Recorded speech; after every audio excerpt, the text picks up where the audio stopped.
asumsi-asumsinya apa sih the law of attraction itu? Jadi yang pertama, energi mengalir kemana perhatian seseorang tertuju. Mengapa sih meyakini the law of attraction? Apa yang kita yakini itulah yang terwujud. Karena ketika kita meyakini sesuatu, fokus pada sesuatu, energi kita mengalir ke situ semua. Pokoknya saya harus berhasil di sini, saya harus sukses ini, saya harus mampu melakukan ini. Nah, itu energi kita mengalir ke situ semua. Ya wis mudahnya, sering saya ilustrasikan kan kalau orang jatuh cinta, itu energinya fokus semua pada yang dicintainya, sehingga kadang-kadang dia bisa melakukan apapun yang untuk dirinya sendiri saja mungkin tidak dilakukan, tapi untuk yang dia cintai dia mampu melakukannya. Kenapa? Energinya mengalir ke situ semua, karena pikiran perhatiannya ke situ semua. Jadi asumsi pertamanya itu, ketika kita fokus pada sesuatu, maka semua potensi diri kita ke situ semua. Itu yang pertama, asumsinya itu. Yang kedua, alam semesta ini, ya di situ kalimatnya penuh dengan kelimpahan untuk manusia. Maksudnya apa?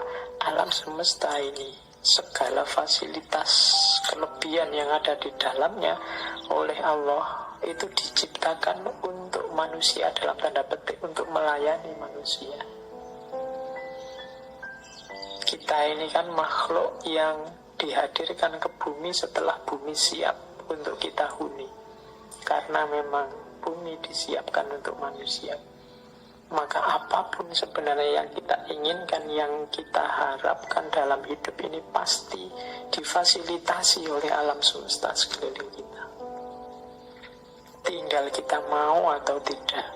Nah, itu asumsi kedua. Berarti kuncinya ada pada keinginan dirinya manusia. Asumsi yang kedua, mengapa kok pikiran kita nanti yang menjadi kunci. Yang ketiga, kemampuan atau potensi manusia itu sangat jauh lebih besar, jauh lebih luas daripada yang kita sadari saat ini. Jadi kayak kita merasa, Pak, filsafat itu mentok, saya Pak tidak paham. Tidak, kamu kurang serius menggali potensimu saja. Kalau kamu mau bisa. Pak, bahasa Inggris itu Pak, wah puyeng saya Pak. Matematika itu Pak, enggak. Kamu bisa sebenarnya, cuma kamu kesusu berhenti saja. Kemampuan atau potensimu tidak terbatas itu. Allah memberimu potensi yang luar biasa. Harusnya engkau jadi orang yang luar biasa. Harusnya setiap orang kalau mau dia bisa jadi luar biasa.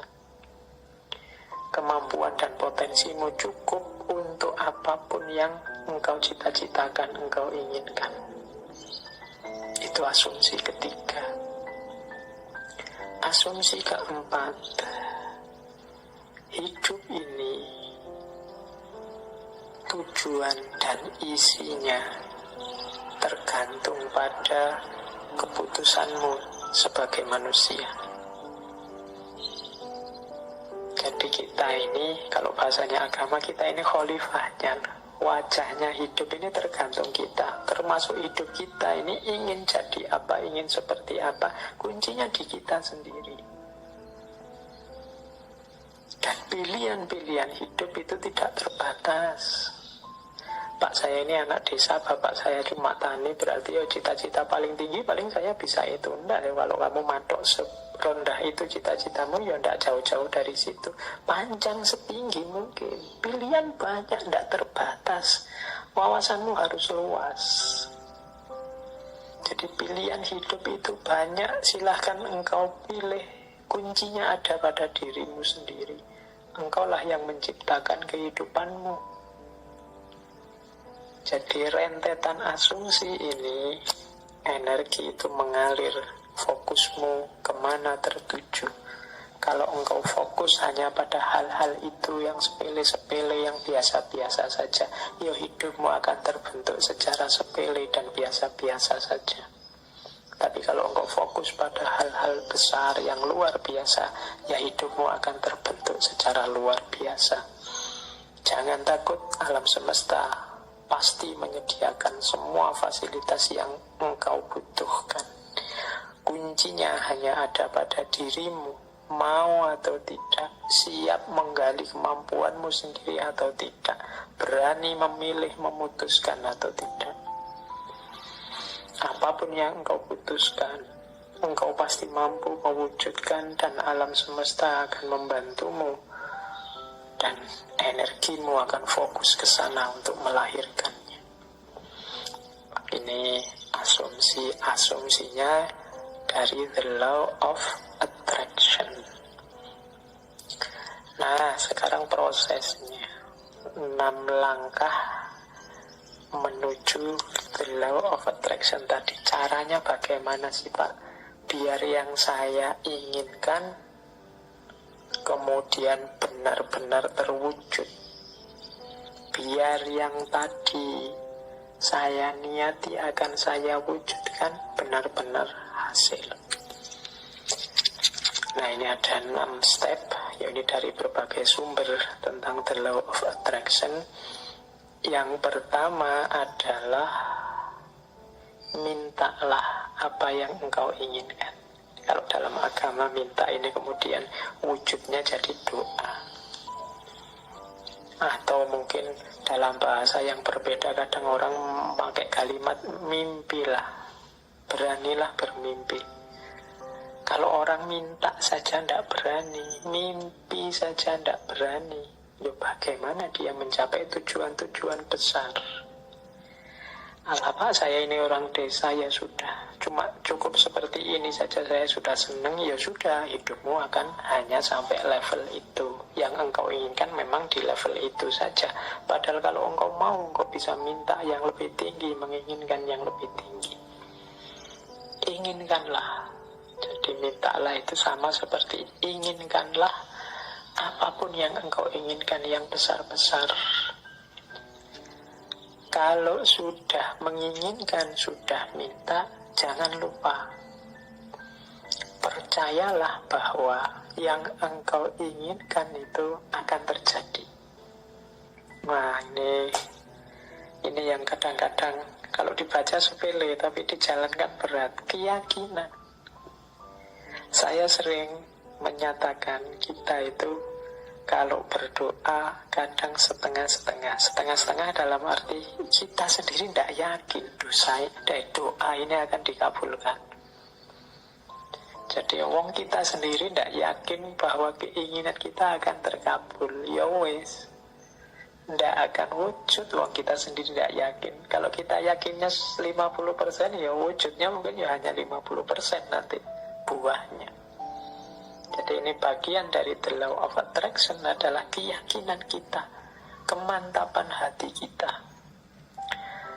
Saya Pak nanti pasti bisa dapat jodoh yang cantik, yang kaya, yang macam-macam. Tapi terus kamu sendiri yang mementahkan. Tapi apa ya mampu ya Pak, wong saya itu hanya orang desa, wajahku ya pas-pasan gini, ya mesti raiso Pak. Ya sudah, kamu sendiri pesimis gitu ya tidak akan wujud. Engkau sendiri yang mementahkan doamu, engkau sendiri yang mementahkan keinginan-keinginan. Ya, alam semesta sekelilingmu, kemampuan potensi besar dalam dirimu yang tidak akan keluar. Kamu sendiri tidak yakin. Kalau engkau yakinnya 50%, ya keluarnya 50%. Jadi yang kedua, percayalah, yakinlah bahwa apa yang engkau minta pasti akan terwujud. Nah, yang ketiga ini siapkan dirimu untuk menerima kesuksesan sebagaimana yang engkau minta. Ya kan? Kalau engkau minta, Pak, saya punya tujuan lulus kuliah yang paling cepat. Saya ingin lulusnya saya paling awal dengan nilai paling tinggi. Ya, kamu harus menciptakan dirimu sejak sekarang sebagai orang yang siap sebagai mahasiswa yang lulus tercepat terbaik. Kalau engkau bercita-cita punya, kayak tadi ya, meskipun artifisial, punya istri cantik, punya istri kaya, punya istri luar biasa, ya bersiaplah, ciptakan dirimu sebagai orang yang pantas punya istri cantik, kaya, dan lain sebagainya. Jadi di antara tandanya bahwa engkau yakin akan terkabul itu engkau siap-siap untuk menerimanya. Nah, kalau engkau tidak siap menerimanya, ya dia tidak akan hadir. Siapkan lahir batinmu untuk menerima anugerah terkabulnya doamu. Lahir batin itu ibaratnya wadah. Kalau engkau minta diberi air, misalnya, ya siapkan mangkok yang bisa menampung air. Kalau engkau minta diberi beras, ya siapkan kantong yang bisa menampung beras, kan itu. Nah, kalau engkau tidak siapkan kantongnya, tidak siapkan mangkoknya, air dan beras itu mau ditaruh di mana, ya dia akan lewat begitu saja dalam hidup. Jadi yang ketiga, siapkan dirimu untuk menerima.